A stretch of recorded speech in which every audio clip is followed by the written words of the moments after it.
Alors ils ont évolué sur plusieurs plans. Je veux dire que le premier plan, il colle de plus en plus et de mieux en mieux aux objectifs et à la stratégie business des entreprises. Aujourd'hui, on ne peut plus se permettre de faire de la formation récompense, donc on cible vraiment business, on est dans la logique stratégique partner, business partner avec les managers, avec les organisations. Et donc de ce fait, ça redonne aussi du sens aux notions de ROI de la formation, où on peut aussi parler de ROE, c'est-à-dire Return on Expectations, c'est-à-dire finalement au-delà de l'investissement, peut-être que le premier retour, c'est ce que j'ai répondu à une attente. Le second, c'est que en 10 ans, l'entreprise a changé et surtout, elle est devenue multigénérationnelle. Donc en fait, l'apprentissage doit répondre aussi à l'ensemble des collaborateurs qui sont dans l'entreprise, qui ont des modes d'apprentissage différents. Ensuite, c'est bien sûr les modes d'apprentissage I, hein, on peut parler donc de e-apprentissage avec bien sûr le e-learning et puis surtout, je dirais, le e-learning intelligent. C'est-à-dire que le e-learning composé avec d'autres modes d'apprentissage. Et puis je pense ces dernières années, parce que nous l'avons mis en œuvre, c'est l'arrivée du serious game. Parce que le serious game, c'est encore un autre mode d'apprentissage. Je pense que c'est la première fois qu'on met l'apprenant en interactivité avec l'outil, avec le contenu. C'est-à-dire que globalement, si l'apprenant fait rien, il ne se passe rien.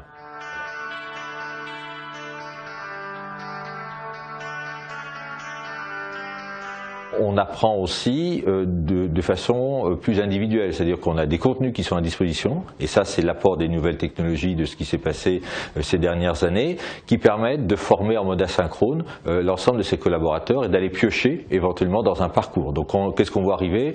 On voit aussi arriver la notion de parcours d'apprentissage, parcours de professionnalisation. Et puis l'objectif, c'est aussi en amont de travailler sur les compétences des collaborateurs. Finalement, dans ma fonction, dans mon poste ou dans mes missions, quelles sont les compétences qui sont attendues, quelles sont les compétences que je dois développer. Voilà, donc les nouvelles technologies permettent aussi d'être plus précis, d'être plus efficaces pour aller adresser des objets plus précis au niveau du collaborateur.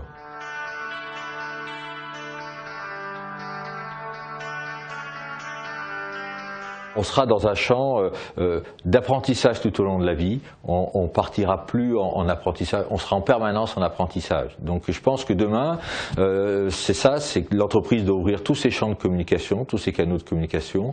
On sera bien sûr dans les modes collaboratifs, c'est-à-dire qu'on aura les communautés de pratique qui seront un vecteur d'apprentissage, il y aura les communautés de pairs, mais il y aura aussi toujours le one-to-one. Moi je crois toujours beaucoup à l'échange entre les personnes interpersonnelles de face à face, la machine à café, ça reste, et je pense même demain encore, ça restera un lieu important d'apprentissage. Le on the job, c'est aussi, beaucoup d'études bien sûr ont montré que c'était encore un des grands lieux d'apprentissage. Ce sera également de plus en plus d'individualisation des modes d'apprentissage et donc avec ça, c'est le corollaire, c'est la responsabilisation du collaborateur. C'est-à-dire que je pense que avec l'ensemble des outils, il faut qu'en marche, c'est pas parce que j'ai des outils que je sais les utiliser. C'est-à-dire que derrière, il faut que l'entreprise amène le collaborateur, son environnement, c'est-à-dire son manager, l'organisation, les ressources humaines, à dire que voilà,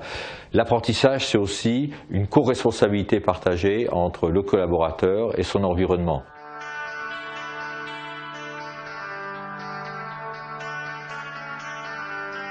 Aujourd'hui, toutes les générations utilisent les nouvelles technologies. Il faut tout simplement les utiliser à bon escient. C'est-à-dire que ce n'est pas parce qu'on a une nouvelle technologie à disposition qu'on doit s'engouffrer que dans ces technologies. C'est pour ça que je disais qu'il faut rester avec des modes partagés et il faut apporter à bon escient les nouvelles technologies pour en savoir plus, pour aller plus loin dans des savoirs.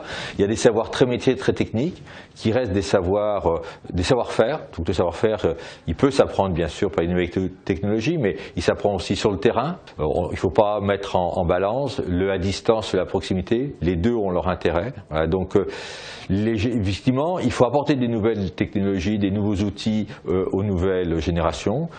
Les nouvelles générations emportent avec elles aussi les autres générations. L'entreprise, c'est ça aussi, c'est le melting pot des générations. C'est cet ensemble qu'il faut mettre en œuvre dans l'entreprise. Il ne faut surtout pas, effectivement, dissocier les outils par rapport aux générations. Notre objectif, c'est d'embarquer tout le monde par rapport à un objectif d'apprentissage tout au long de la vie.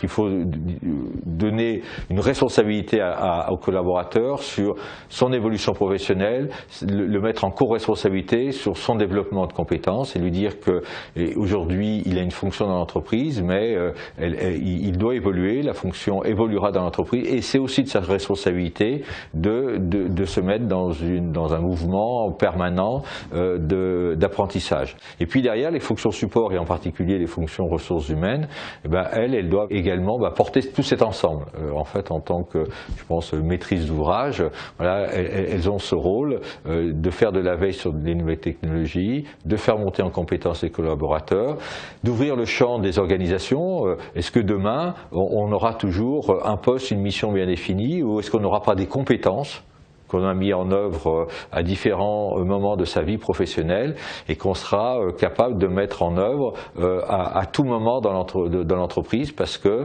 on sera en mode matriciel, on sera en mode projet et en fait c'est pas la fonction qui sera importante mais les compétences que l'on porte et donc les compétences que l'on doit maintenir.